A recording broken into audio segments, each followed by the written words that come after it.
Sim, foi o desejo, quando eu estava preparando essa mensagem, foi o meu desejo nessa noite, de poder, de uma forma prática, de nós estarmos enxergando alguns pontos que talvez, com o passar dos anos, se tornem desapercebidos no relacionamento familiar e conjugal.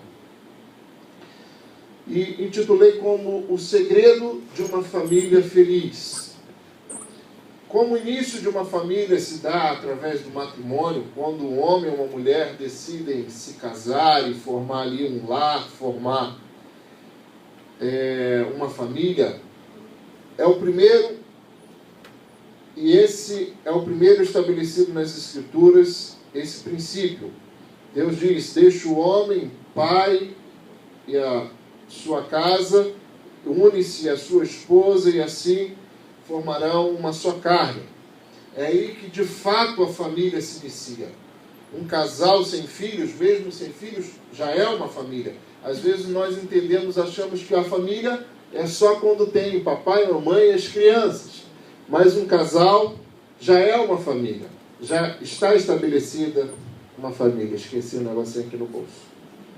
Isso aqui é a chave do carro. Achei. Eu estou esperando o Rafael mudar lá, ele não muda. Não tem jeito, né? Então, o início de uma família se dá através do matrimônio, pois o relacionamento marido-esposa é o primeiro estabelecido nas Escrituras e o principal. É aí que a família se inicia. Um casal sem filhos já é uma família. Por isso, não temos como falar de família feliz sem falarmos sobre um casamento feliz. Esse é o nosso primeiro princípio. A ideia de compartilhar aqui sobre um pouco da minha experiência matrimonial, ela é válida, mas apesar de alguns aqui terem mais experiência de casamento, de vida conjugal, do que até mesmo eu ensinar a termos de idade, né? O Cláudio e a Madalena aqui é um desses casais, né? Papai e mamãe, Zezinho, não, Cláudio e Madalena, só o Cláudio, né? A Madalena não. Mas alguns aqui já têm muito mais experiências do que nós temos. Mas esse relacionamento conjugal, infelizmente, algumas pessoas estão vivendo 10 anos, 20 anos, 30, 40, 50 anos de casados, mas estão vivendo aquém do que poderiam estar vivendo. Estão juntos, mas às vezes vivem divorciados. Estão debaixo do mesmo teto, mas às vezes não se comunicam. Estão ali há 30, 40, 50 anos compartilhando a mesma casa, mas não compartilhando os mesmos sonhos. Então, muitos relacionamentos conjugais, infelizmente, são relacionamentos que já estão falidos, já estão dissolvidos. E é aí, por esse motivo, que alguns costumam com um estilo de vida e acabam fazendo piadas, brincadeiras com seus próprios sentimentos. Piadas essas que muitas vezes expressam o sentimento que de fato estão vivendo. Aí eu separei algumas piadas aqui, eu não sou muito bom de contar, eu ia chamar até papai para contar as piadas, mas senão ele vai se delongar aqui. Tinham dois amigos conversando em um bar sobre o casamento. E um deles fala: o casamento, meu amigo, é comparado a uma lata de doce com bosta. No começo você come o doce, e logo que o tempo passa, você chega ao fundo da lata e encontra a bosta. Aí o outro olhou e falou: meu amigo, então eu abri a lata do lado errado. Esse é um sentimento que às vezes a gente ri aqui, como todos nós rimos, mas é um sentimento que às vezes o cara está expressando a realidade do que ele está vivendo. Uma outra historinha que eu ouvi já é mais para os maridos, que o marido é igual um carro 0 km. No início está sempre limpinho, não era assim, Madalena? No início estava sempre limpinho, cheirosinho, pegava na primeira, depois começa a dar defeitos. Solta gases, tira cutuco do nariz e ainda fica enrolando no dedo. Tem lapsos de memória, esquece as datas mais importantes e ainda passa o domingo no sofá assistindo futebol e roncando e babando.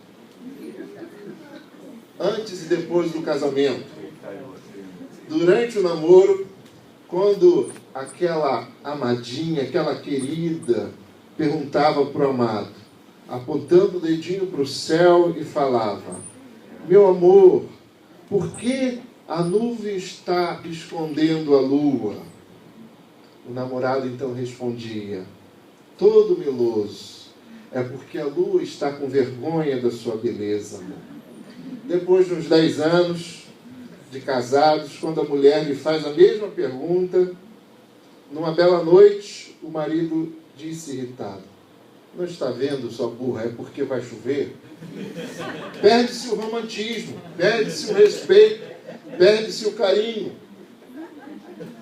Gostou, né, Leandro? E aí, num belo dia, o marido vai lá pegar uns trocados na bolsa da mulher para pagar a passagem, que ele estava sem trocado. E vai lá e abre a carteira da mulher e encontra uma foto.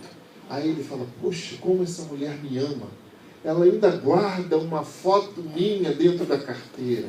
Aí chega para a mulher, poxa, você realmente me ama? Com uma foto minha na tua carteira? Ela porque quando eu estou passando pelos momentos mais difíceis, eu abro a carteira, olho a sua foto e todos os problemas se vão. Aí o marido, poxa, é mesmo? É esse sentimento que você tem comigo? Poxa, que bom! Porque eu quando olho a sua foto e me lembro que nada de pior pode acontecer na minha vida.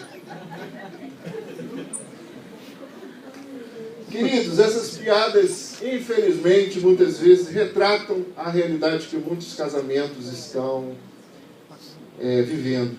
Muitas pessoas estão vivendo dentro dessa realidade. Estão ali por alguma conveniência, estão ali talvez por causa dos filhos, estão vivendo debaixo do mesmo teto para não se aumentar as despesas. Mas precisamos então buscar, nós podemos ter um casamento, um relacionamento conjugal, um relacionamento familiar mais fraterno, mais feliz. E muitas vezes tudo isso se inicia, isso tem um início, isso tem um princípio, pela falta da comunicação. E aí nos vem a pergunta, o que aconteceu para que o príncipe encantado de repente virasse um sapo? Para que a princesa virasse a bruxa? Para que o pai herói virasse o covarde, o qual nunca quer ser igual?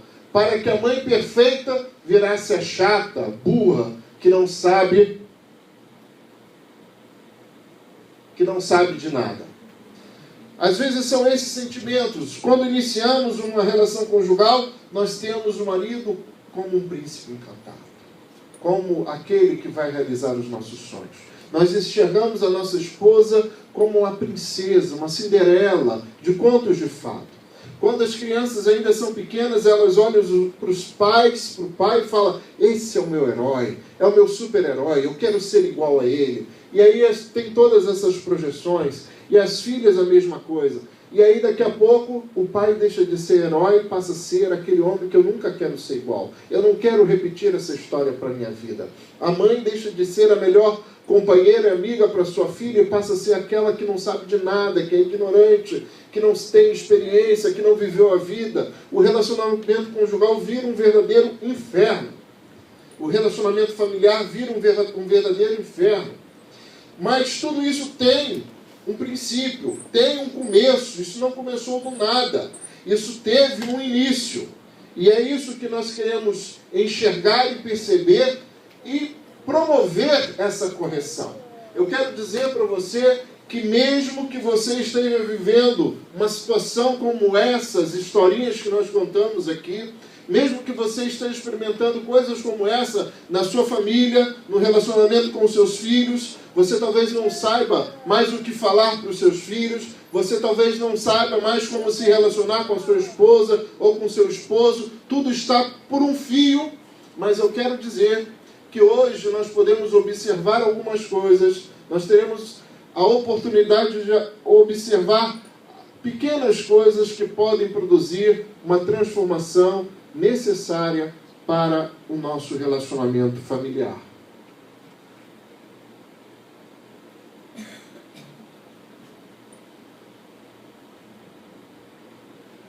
O que aconteceu? Opa, mudou dois.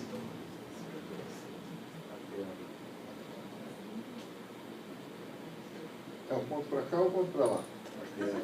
Para lá? Então não é nem para cá nem para lá, tá vendo? O que aconteceu nas relações? Para que ao invés de se ter amor, se tenha ódio, rancores e ressentimentos. E a nossa casa, que era para ser um lugar de aconchego, acolhimento, se torna o último lugar que nós desejaríamos estar. Não é para lá não.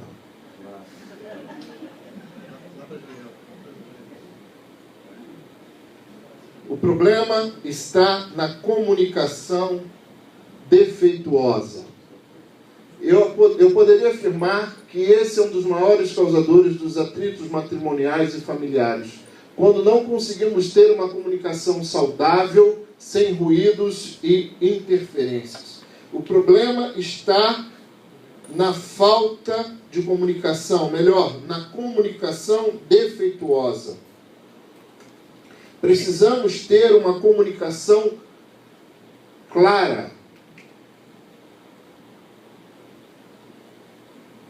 O grande problema é que muitas vezes não nos comunicamos de forma clara, explícita com o nosso cônjuge, com os nossos filhos ou pais. Não nos esforçamos para expressar de fato as nossas ideias. Às vezes, quando você vai ligar para uma pizzaria, você vai fazer o seu pedido, o que você faz? Você pega o telefone e fala: eu quero uma pizza portuguesa, sem cebola, com a borda recheada, só para vocês ficarem com fome para depois ir na cantina, tá? Então, eu quero... Tem pizza, né, Raimundo? Já deve estar acendendo... Cadê o Raimundo? Tá aí? Já deve estar lá na cantina. Então, eu quero uma pizza portuguesa, com a borda recheada, sem cebola, uma Coca-Cola gelada. E geralmente, sabe o que eu faço? Depois que eu faço o meu pedido, eu peço à pessoa: você pode repetir para mim o meu pedido? Aí ela repete, e aí esquece que é sem cebola. Eu falo: não, é sem cebola. Né?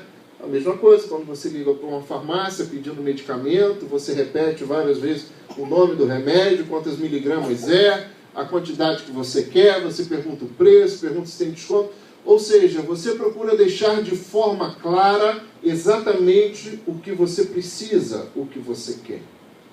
Então, se nós fazemos isso num simples serviço de delivery, num simples pedido de uma pizza ou de um medicamento, mas nós não fazemos isso, não deixamos muitas vezes de forma clara dentro do nosso relacionamento conjugal, familiar. Nós não deixamos de forma clara a nossa comunicação com o nosso cônjuge, com os nossos filhos, com aqueles que estão próximos de nós.